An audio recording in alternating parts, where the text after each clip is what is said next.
Good morning everybody. Today we are going to discuss about the salt analysis. Salt analysis is the part of the analytical chemistry. There are the two types of the analysis. One is the qualitative analysis and another is the quantitative analysis. By the help of the qualitative analysis, we know about the presence of the element with the help of their chemical property. And by the help of the quantitative analysis, we know about the amount of the element present in a given salt. In our syllabus, only the qualitative analysis is present. So today we are going to discuss about the salt analysis. The first salt analysis, the analysis of the zero group. Zero group contain ammonium ion. To identify the presence of the ammonium ion, we are required, first of all we are required ammonium salt. This is the ammonium salt, this is the ammonium salt, ammonium salt. ठीक है, this is the ammonium salt. Another thing is the sodium hydroxide, Nessler reagent, HCl,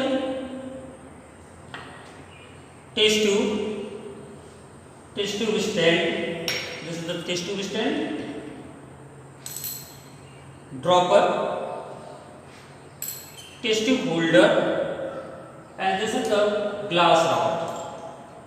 And one more thing, HCl. This is the HCl, concentrated HCl. The first analytical test of the ammonium ion, to take a small amount of the ammonium ion salt in the test tube like this. Now add a small amount of the sodium hydroxide. Heat on the Bunsen burner. Heat.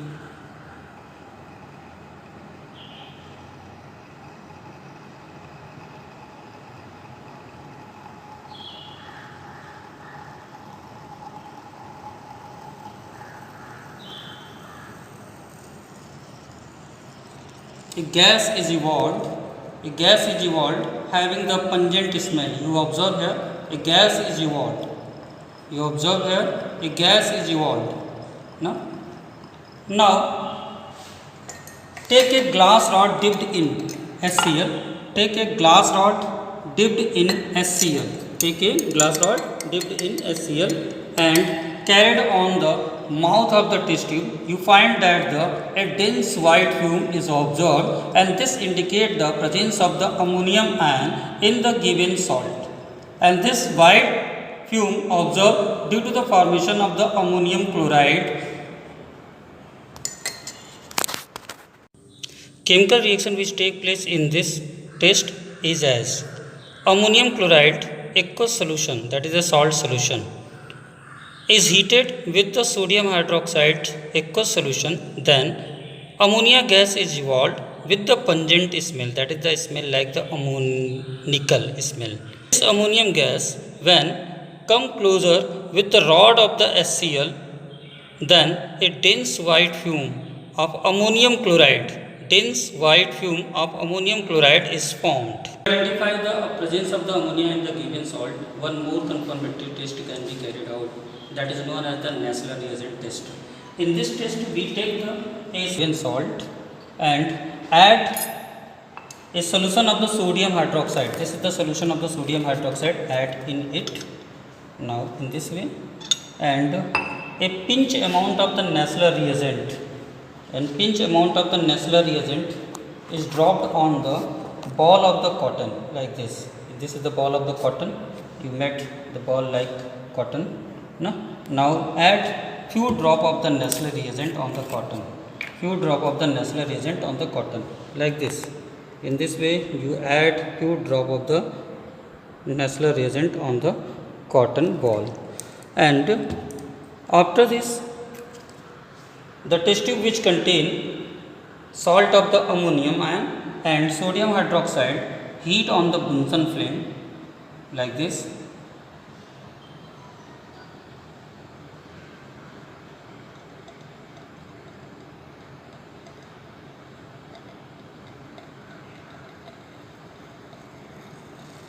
After the heating, you observe that a gas that is known as the ammonia is evolved from the test tube, and now you bring the cotton ball dipped in Nessler reagent on the mouth of the test tube, like this.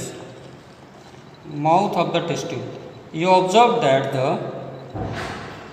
the cotton ball become red in color, and this indicates that presence of the ammonium ion in the given salt. The reaction which take place in this test is as follow. That is the Nessler reagent test, and in this test, when the salt of the ammonium ion, that is the ammonium chloride, is heated with the potassium hydroxide, then ammonia gas is evolved, and this ammonia gas when come in the contact with the Nessler reagent, then this ammonia gas come in the contact with the Nessler reagent, then a brown PPT of iodide of Milan's base is formed, and this brown PPT or red PPT, this is the brown and as well as red.